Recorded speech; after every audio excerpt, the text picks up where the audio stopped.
오늘 우리에게 주신 하나님의 말씀 봅니다. 디모데후서 3장 1절에서 5절까지입니다. 너는 이것을 알라.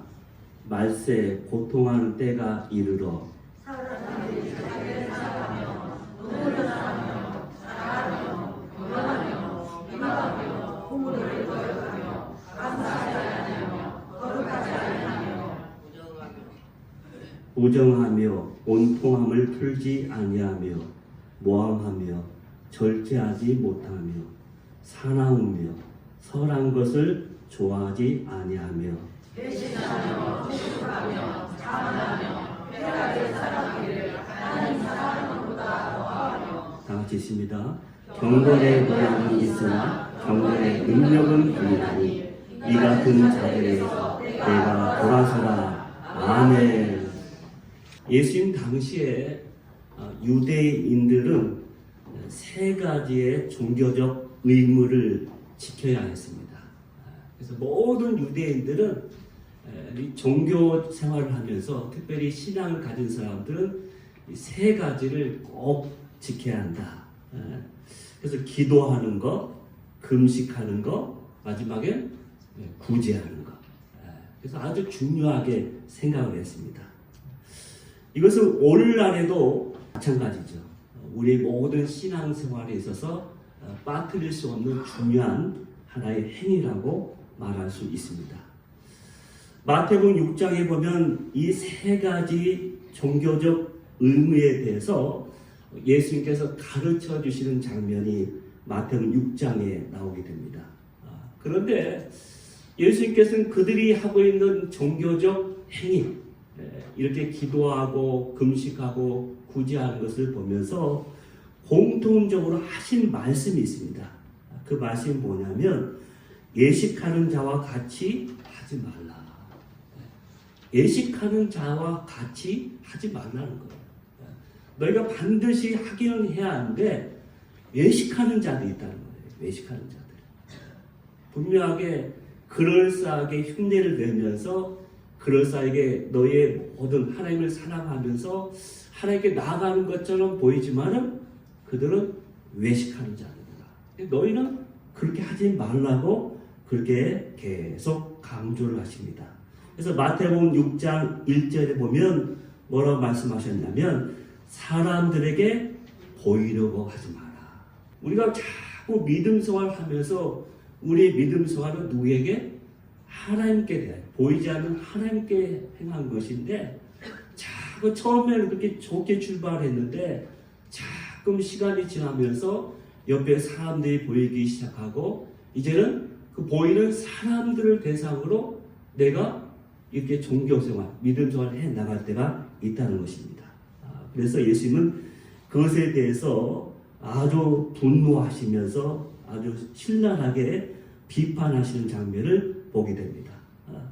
당시 종교 지도자들은 스스로도 경건하고 의롭다고 생각했던 사람들이었습니다. 그 다음에 그를 알고 있는 모든 백성들도 저 바리새인들, 서기관, 이런 종교 지도자들은 그러한 사람들하고 다 인정을 했어요. 모두가 저 사람은 누구보다도 하나님께 가까이 있는 사람, 누구보다도 하나님 앞에 신실하게 하나님께 인정받는 삶이다라고 생각했지만은 그러나 예수님은 반대로 이야기하셨죠. 아주 신랄하게 오히려 평소 예수님 같지 않는 말씀으로 그들을 화를 내면서 아주 신랄하게 비판했던 것을, 책망했던 것을 우리는 알아야겠습니다. 그래서 그들은 기도할 때도 어떻습니까? 사람들이 모여있는 해당이라 길거리에 서서 막 기도하기를 좋아해요. 그렇죠? 그런데 예수님은 골방에 가서 기도하라고 했잖아요. 근데 그들은 그렇게 기도하지 않았어요. 사람들 향하여서 해당에 있는 또 저 길거리에 있는 사람들 의식하면서 큰 소리로 하나님께 영광 돌리면서 기도하고 막 그랬죠. 그 구제할 때도 해당과 거리에서 나팔 불며 시끌벅적하게 막 그렇게 선전하면서 홍보하면서 자랑하면서 구제합니다. 금식할 때도 어떻게 기도합니까? 그들은 얼굴을 막 흉하게 하면서 슬픈 기색을 띠며 내가 지금 금식하고 있다라는 것을 보여준 거예요. 그래서 그들은 일주일에 2번 금식하는데 월요일과 목요일날 금식했거든요. 왜 월요일과 목요일에 금식했느냐? 그때 장날이 서는 날이거든요. 사람들이 많이 모이는 거예요. 그래서 그들에게 슬픈 표정과 보기 흉한 얼굴을 보이면서 나 이렇게 일주일에 2번 금식하는 사람이야 하면서 은근히 사람들에게 자기의 경건을 자랑했던 사람들이죠. 예수님은 그런 그들을 책망하셨던 것입니다. 그래서 그들은 누구나 모든 사람들에게 인정받고 그렇게 하나님 앞에 사람들에게 존경을 받았지만 예수님한테는 다르게 보였던 것이죠. 왜 그렇습니까? 바로 예수님은 그들의 위선 때문에 그렇습니다. 그들의 위선 때문에. 종교적 위선은 예수님께서 가장 싫어하면서 역겨워하시는 모습입니다. 예수님은 겉다르고 속다른 것을 너무나도 싫어하셨죠. 우리도 그런 경우가 많이 있잖아요.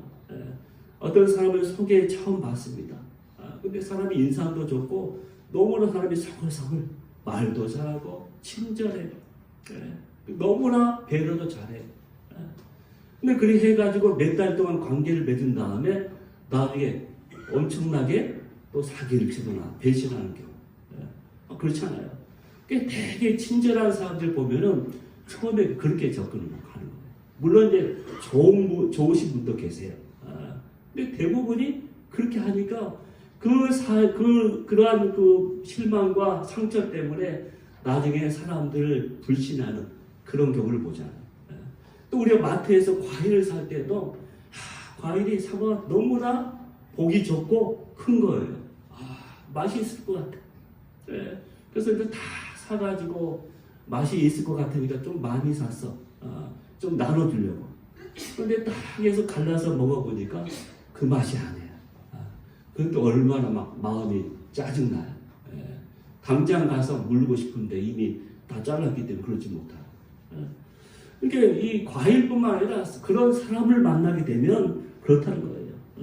그래서 예수님께서도 그런 그들을 보면서 화를 내신 것이죠. 그래서 사람들 앞에서 인정받기 위해서 하나님보다는 하나님 앞에서 오히려 해야 하는데 사람 앞에서 했기 때문에 그러시죠. 그래서 예수님은 그런 사람들을 가르쳐서 뭐라고 하셨냐면 6장 2절, 5절, 16절에 계속 3번씩이나 반복해서 말씀을 하셨습니다. 뭐라고 하셨습니까? 그들은 자기 상을 이미 받았느니라. 이미 그들은 자기 상을 받았느니라. 이 말은 무슨 뜻인 거 아니? 하늘에 계신 하나님께는 상을 받지 못한다라는 뜻입니다. 이미 사람들에게 칭찬받고 인정받은 그것으로 그들은 다 끝났다. 하나님께로부터 받을 상은 없다라고 말씀을 하신 것이죠. 오늘 예수님께서 이 땅의 교회들의 모습을 보면 이 땅의 교회들을 어떻게 평가하실까? 더 구체적으로 정말 예수님께서 저와 여러분들을 보신다면 저와 여러분의 모습을 보면서 예수님은 어떻게 평가를 하실까? 우리 대림제를 맞이하면서 우리 스스로 내 자신을 좀 깊이 들여다보고 점검할 수 있는 시간을 가졌으면 좋겠다. 여러분 세상이 시끄럽다고 해서 거기에 온 집중을 하면서 거기에 눈이 가고 귀가 가고 마음이 가면 안 돼요. 그런 시끄러운 가운데서도 잠잠히 그 속에서 하나님의 이 경랑의 역사 가운데 하나님께서 뭘 말씀하시려고, 이 나라 민족에 뭘 말씀하시려고, 이 땅의 교회들에게, 아니 오늘날 이 시대를 살고 있는 저와 여러분에게 무슨 말씀을 하시려고 이렇게 이런 또 어려운 시간을 보내게 되었는가 한번 생각해 보자는 거예요. 그래서 그런 의미에서 오늘 말씀을 봤으면 좋겠습니다. 자, 오늘 본문에 보면 세상 사람들에게는 조금 생소한 한 단어가 등장합니다. 그 단어는 경건이라는 단어입니다. 경건. 많이 들어왔죠. 제가 신학교, 장로의 신학대학교를 나왔는데 거기에 학훈, 설립 이념이 뭐냐면 경건과 학문이에요. 근데 여러분 그 순서를 잘 보셔야 합니다. 학문과 경건이 아니고 경건과 학문이에요. 근데 우리가 보면 되게 대학은 어떤 신학을 공부하고 학문을 탐구하고 그런 걸 생각하는데 그 모든 것도 경건이 준비되어 있지 않으면 그 앞에 있지 않으면 그 모든 학문과 그 모든 것도 어떻습니까? 쓸모가 없다는 거예요. 오히려 사람을 더 힘들게 하고 더 망치는 경우도 있다는 거예요. 그래서 제일 먼저 경건이 앞에 나옵니다. 그래서 경건과 학문이에요. 경건과 학문. 자, 그러면 이 경건이라는 게 뭘까? 경건. 헬라어로 유세베이아라고 하는데 두 단어가 합성된 단어입니다.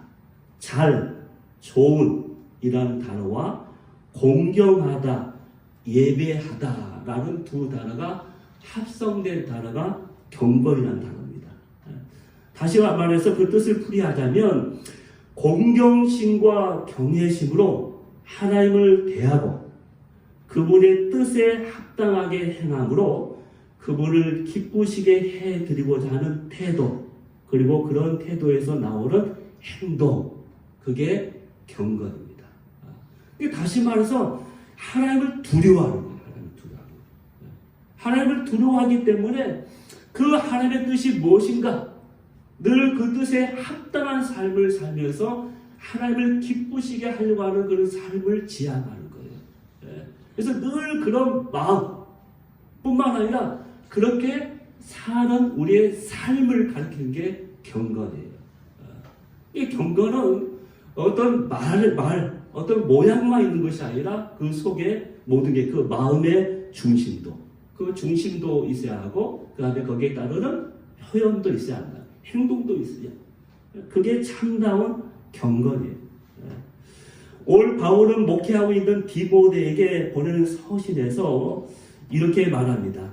이 세상 마지막 날에는, 말세에는 고통스러운 때가 온다. 고통스러운 때가.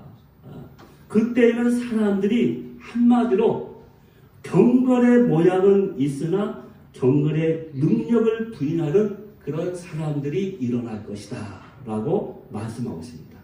어디에? 교회에. 그렇게 해서 교회. 여기 있는 사람들은 예수를 믿는 사람들 가르쳐요. 세상의 불신자를 말하는 게 아니에요. 그럴 때 오늘 본문은 우리에게 큰 충격이에요. 내가 우리의 본문을 처음 읽을 때는 이 이야기들은, 이런 정말 악한 것들은 저 예수를 믿지 않는 세상의 사람들에게 나타나는 모습이겠거니 했는데, 오늘 본문의 그 대상, 이렇게 행하고 있는 대상이 누구냐면 저와 여러분이라는 거예요. 저와 여러분. 한마디로 말하면 이 경건의 모양은 있어요. 근데 경건의 능력은 부인하는 자다. 이런 사람들. 여기 보면 고통스럽다고 했는데 험악하다는 뜻입니다. 원래 험악하다. 세상 마지막에는 험악한 때가 있다. 험악한 때. 교회 안에도. 교회 안에도. 그러면서 여기 보면 이 사람들이 바로 믿는 사람들이라고 했죠. 왜냐하면 여기 보면 그나마 경건의 모양이라도 있는 사람이기 때문에 경건의 모양이 있는 사람. 또 오늘 말씀 보면 4절의 말씀에도 쾌락을 사랑하기를 하나님 사랑하는 것보다 더하며 라는 표현이 있죠. 하나님을 사랑한다는 표현이 있기 때문에 이 사람들은 하나님을 믿는 사람들을 말하는구나 라는 것을 알 수가 있다는 것이죠. 그리고 이 사람들은 하나님을 믿는다고 하면서도 교회 안에서 이런 일을 한다는 거예요. 이런 악한 삶을 계속 즐기면서 바라보면서 가고 있다는 거예요. 이 사람들을 우리에게 바로 고발하고 있는 것이죠. 먼저 여기서 보면 이 경건의 모양이 있다고 했는데, 이 경건의 모양이 있다고 하는 사람들이 어떤 사람이면 다른 사람 눈에는 경건한 삶을 사는 것처럼 보인다는 거예요. 다른 사람들에는. 다른 사람처럼. 그래서 이 경건의 모양이 있으라 그랬어요. 경건의 모양이 있어. 있는데 이 있는다는 것은 일시적으로 한번 좀 막 교회가 타락하고 또 그 사람들이 금방 실수해서 한순간에 일시적으로 되는 게 아니라 여러분 있으나가 현재 시제거든요. 헬라어 문법에 의하면 이 동사가 현재 시제예요. 이게 다시 말해서 계속 되어 왔고 지금도 진행이에요. 지금도 진행이에요. 그 뜻입니다. 이게 저들의 그런 경건의 모양으로 그냥 그렇게 살아왔다는 거예요. 한 번도 진실되게 마음의 정직하게 정말 중심으로 그런 것이 아니라 그렇게 살아왔고 그게 하나의 자기의 생활 방식이 되고 습관이 되어버렸다는 거예요. 그래서 경건의 모양은 있으나 라고 말씀한 거예요. 그래서 그들은 바로 하나님의 눈보다는 사람들의 눈을 더 의식하고 있기 때문에 또 하나님의 인정과 칭찬보다는 사람들의 인정과 칭찬을 더 구했기 때문에 그래서 자신들의 내면을 살피는 일보다는 오히려 밖으로 나타나는 그런 일의 활동에 더 신경을 썼다고 말씀하고 있는 것이죠. 그래서 그들은 5절에 보니까 경건의 모양은 있으나 경건의 능력은 부인하게 되었다라고 그랬습니다. 그런 사람 결국 어떻게 하냐? 모양만 계속 있다 보니까 정말 중요한 경건의 능력은 부인하는 사람이 되어버렸다라고 말씀하고 있는 거예요. 여기서 이 부인하다는 뜻은 한마디로 말하면 거부하다, 거절하다는 뜻입니다. 거부했다는 것이죠. 경건의 능력은 부인하니 이 말씀은 경건에는 능력이 있음을 알면서도 그렇죠? 경건의 능력이 알면서도 일부러 거절하는 것을 말합니다. 일부러. 어떤 능력입니까? 이 경건의 능력은 바로 예수 믿는 사람들이 하나님 나라에 합당한 사람으로 변화시키는 능력을 말합니다. 여기서 능력은 하나님의 사람으로 변화시키는 능력. 다시 말해서 그 사람이 믿음을 갖게 되면 하나님의 사람처럼 계속 예수 그리스도를 닮아가며 그런 사람처럼 다 변화된다는 거예요. 그게 능력이라는 거예요. 이게 생명에는 그런 능력이 있죠.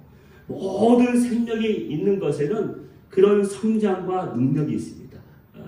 마찬가지로 하나님의 사람도 그 사람의 진짜 하나님의 생명이 있다고 하면 예수 그리스도를 통해서 생명이 주어졌다고 하면 당연히 그러한 변화되는 능력이 있어야 하는데 이 사람들은 그 능력을 거부하고 거절한다는 거예요.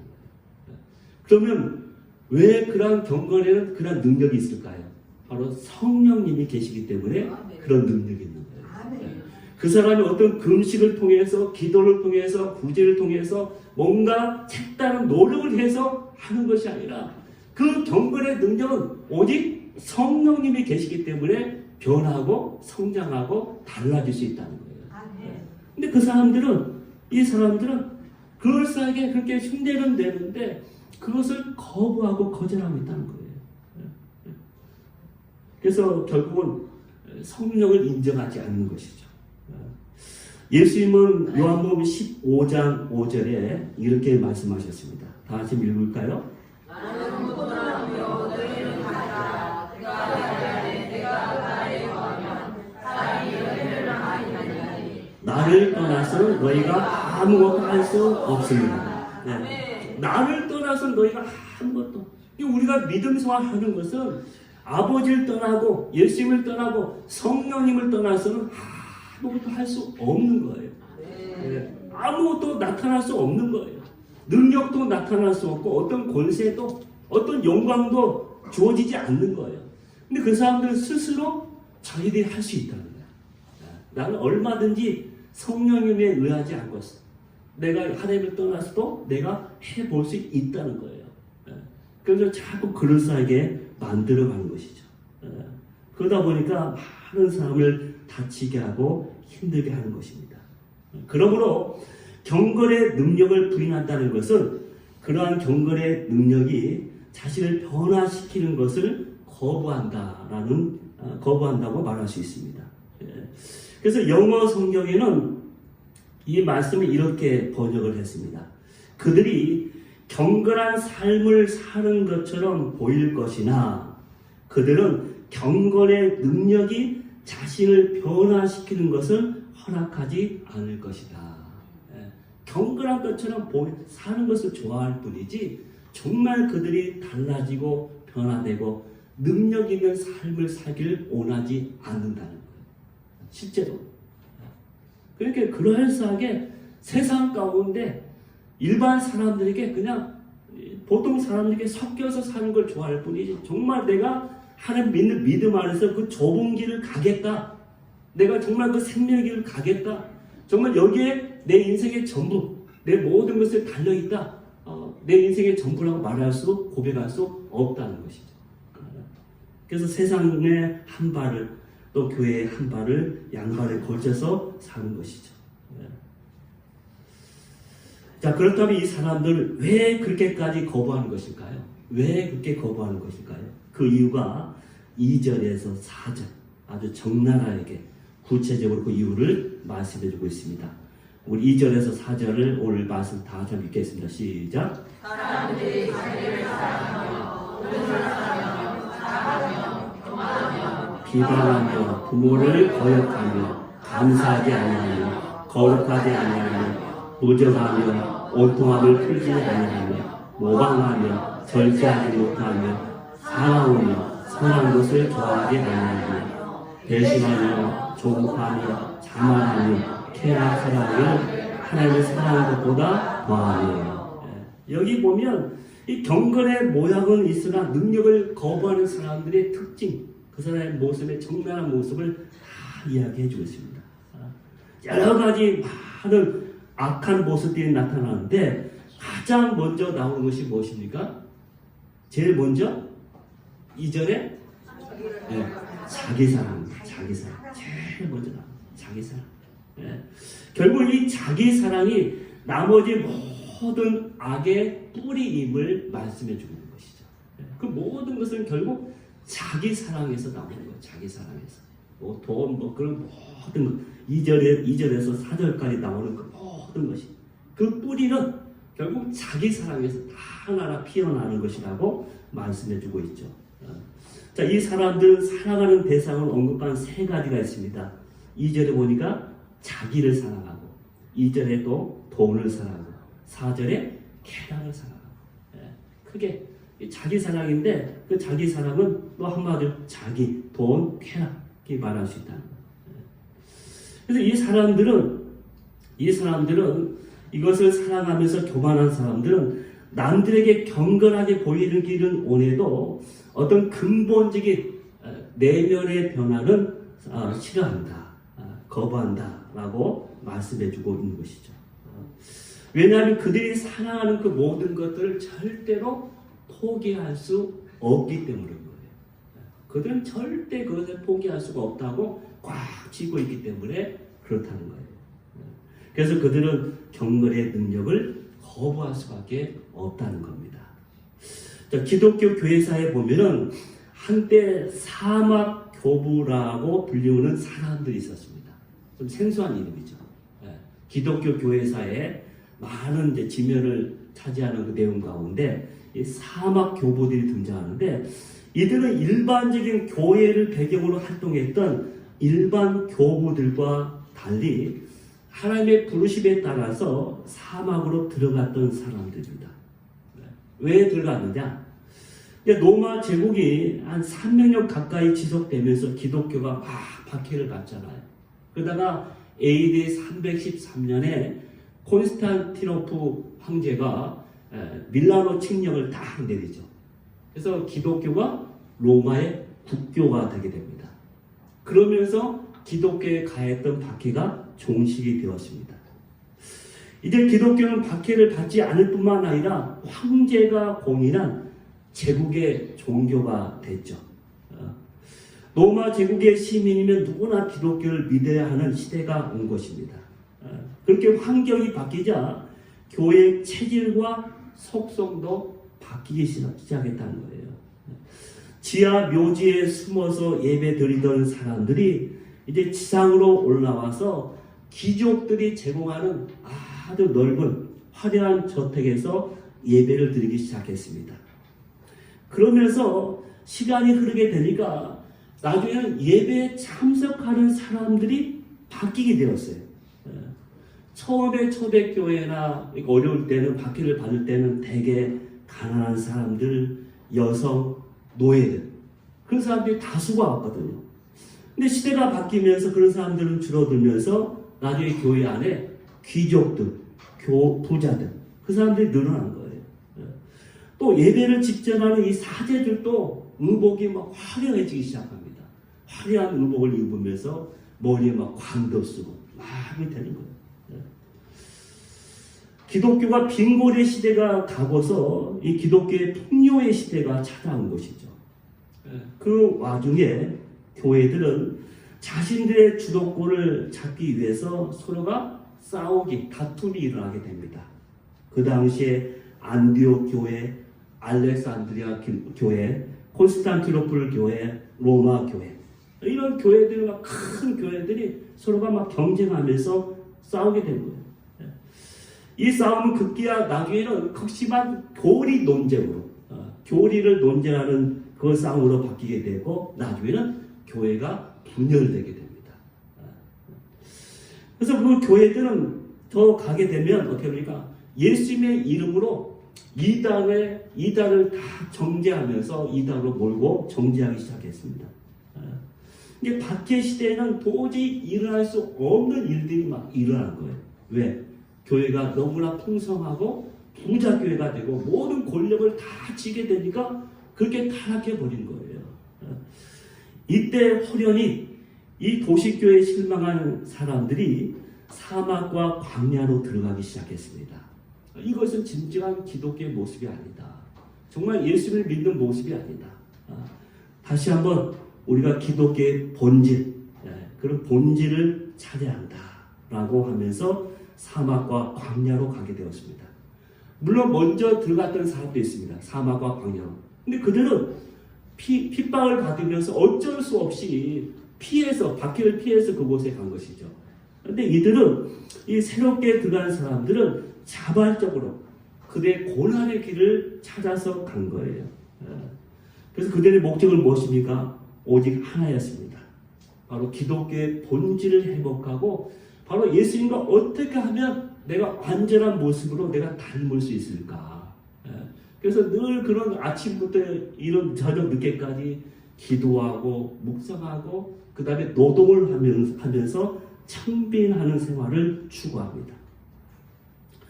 그러자 그들에게 기도의 능력이 막 나타나기 시작합니다. 모양만 있었던 그 모습에서 이제는 능력의 종교로 막 변하기 시작했습니다. 소문을 듣고 도시교회 교인들이 이제는 사막으로 막 찾아오기 시작했습니다.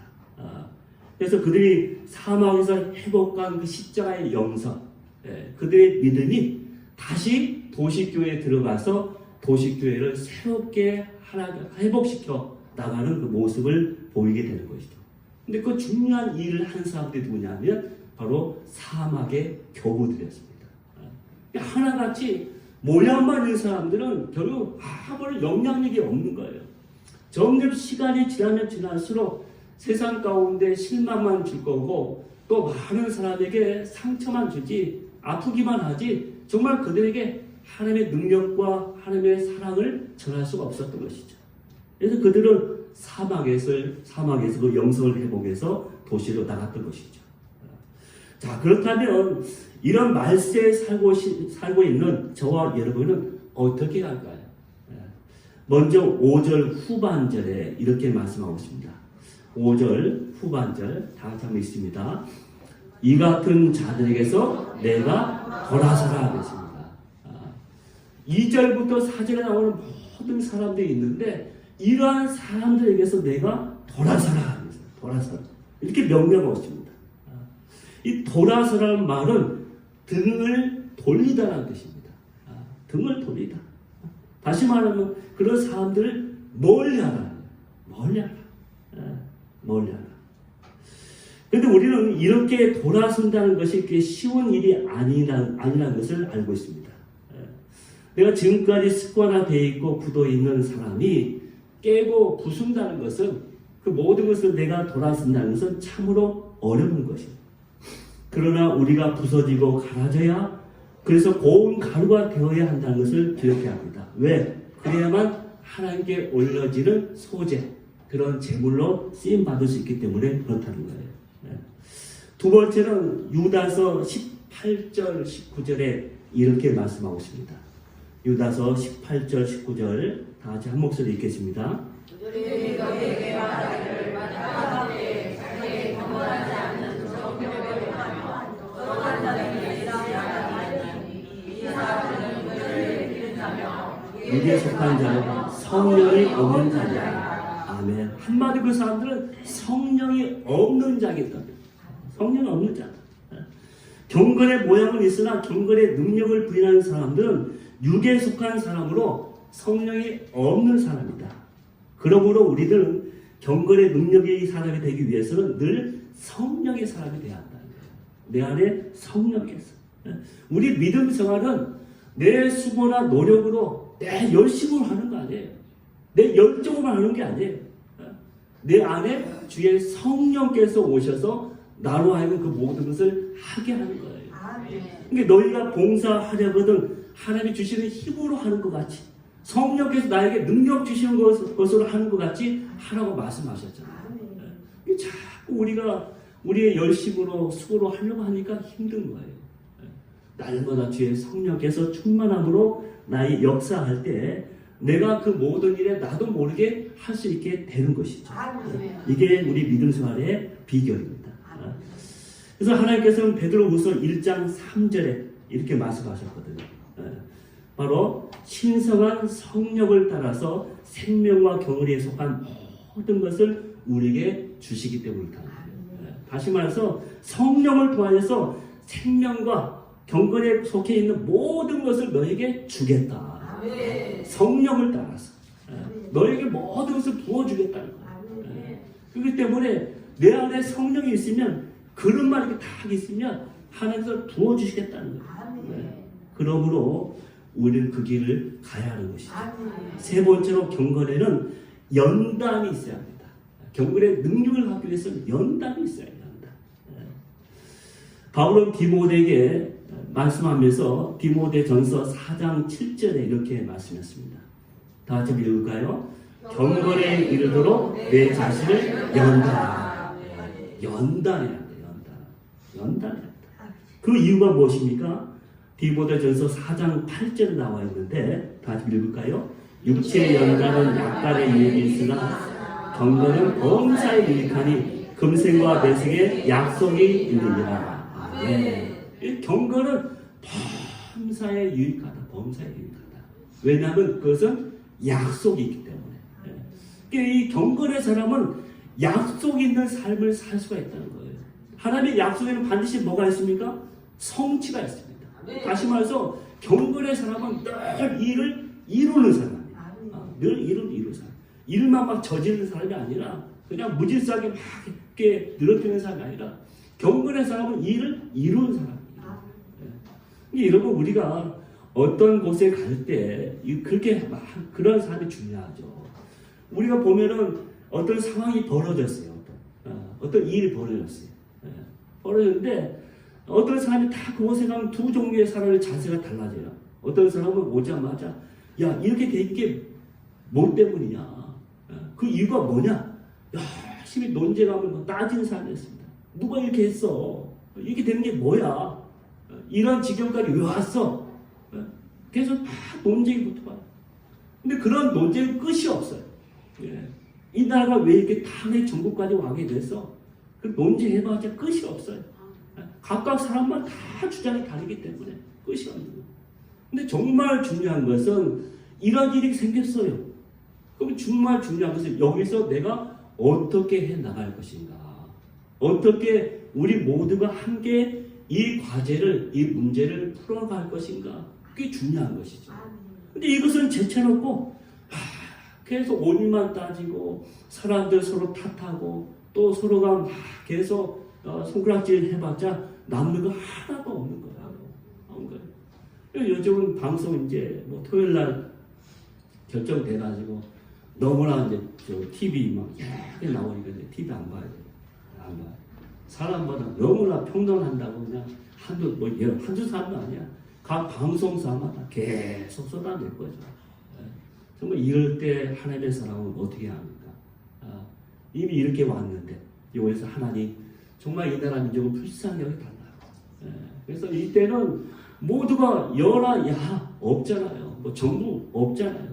모두가 한마음이 되어서 오늘날 교회도 마찬가지로 우리 모든 성도들도 한마음이 되어서 지혜를 맞대고 하나님께 은혜를 구하고 공의를 구하면서 내가 그 가운데 좀 하고 싶은 말들이 많을지라도 좀 참고 절제하면 왜?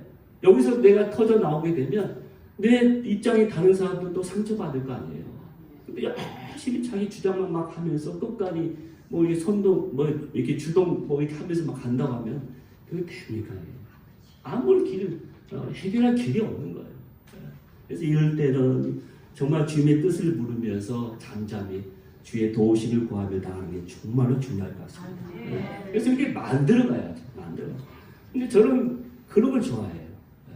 자꾸 하면은 이렇게 됐는데 그것만 탓하고 하는 것보다도 어떻게 이 상황에서 내가 만들어 갈 거냐, 어떻게 회복해 나갈 거냐, 어떻게 하나님 내가 불편하지 않고 모두가 편하게, 모두가 행복하게 살 수 있도록 만들어 갈 것인가.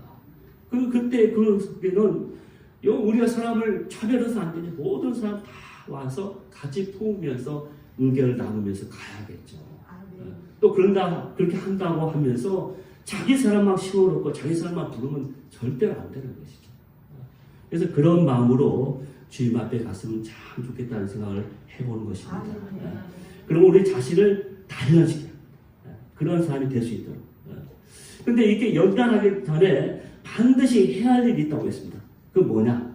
버려야 할 것이 있다. 버려야 할 것이. 4장 7절 전반절을 볼까요? 4장 7절 망령되고 허탄한 신앙을 버리고 있습니다. 망령되고 허탄한 신앙을 버려라. 이게 무슨 뜻일까? 세번역 성경으로 제가 봤습니다. 조속하고 헛된 꾸며낸 이야기를 물리치십시오. 조속되고 꾸며낸 헛된 일들. 이때가 되면 혼란스러우기 때문에 자꾸 꾸며낸 일들이 막 생겨요. 왜? 자기 입장에 유리하도록 대변할 수 있도록 자꾸 옆에 있는 사람들을 선동하기 위해서 꾸며낸 일들이 참 많습니다. 이게 가짜들이 많은 거예요. 그래서 그럴 때 우리가 분별하기 힘들면 아예 그냥 안 찾아보는 거겠죠. 많을 겁니다. 또한 디모데후서 2장 16절에 뭐라고 했습니까? 망령되고 헛된 말을 버리라 했습니다.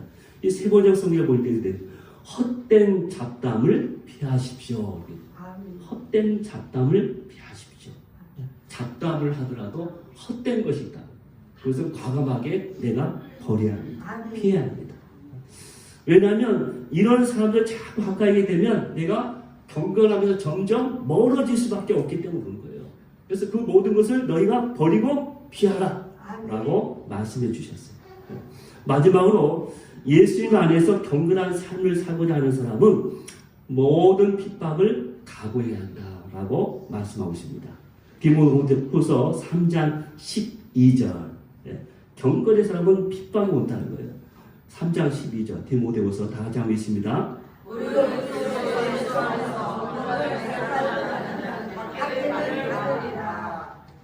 여기 보면 뭐라고 했습니까? 박해를 받으라. 박해를 받는다고 했어요. 근데 우리가 당하는 이 박해 고난은 잠시입니다. 잠시.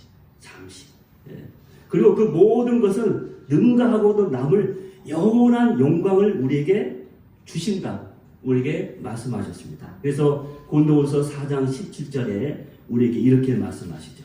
우리가 잠시 받는 환난에 경한 것이 지극히 크고 영원한 영광에 중한 것을 우리에게 이루게 하느니 이렇게 되어 있습니다.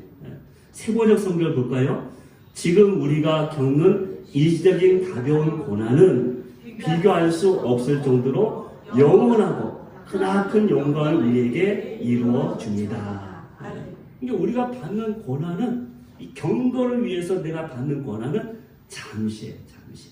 그 다음에 가벼워. 무엇에 비해서? 우리에게 줄 영광에 비해서. 근데 그 영광은 영원한 거예요. 그 다음 너무나 큰 거예요. 그 고난을 다 덮고도 남을 만한 영광이야. 그렇기 때문에 고난을 받으면서도 우리는 실망하지 않는 거죠. 고난을 받으면서 내가 피하지 않는 거예요. 왜? 내가 하나님을 위해서, 경건을 위해서 내가 받는 고난이기 때문에 그런 거예요. 우리 믿음의 자들은 고난을 감수해야 합니다. 고난 가운데 연단을 받고 그 속에서 아름다운 영광이 꽃피게 되는 겁니다. 이것을 기억하면서 우리 힘든 시대에 살고 있지만은 날마다 정말 경건의 모양만 그럴싸하게 있는 것이 아니라 능력이 사람이 되어서 선한 영향력을 내가 교회 안에서뿐만 아니라 세상 밖으로 내보낼 수 있는, 자꾸 세상 가운데 공급해 줄 수 있는 저와 여러분이 되기를 주의 이름으로 축원합니다. 기도하겠습니다.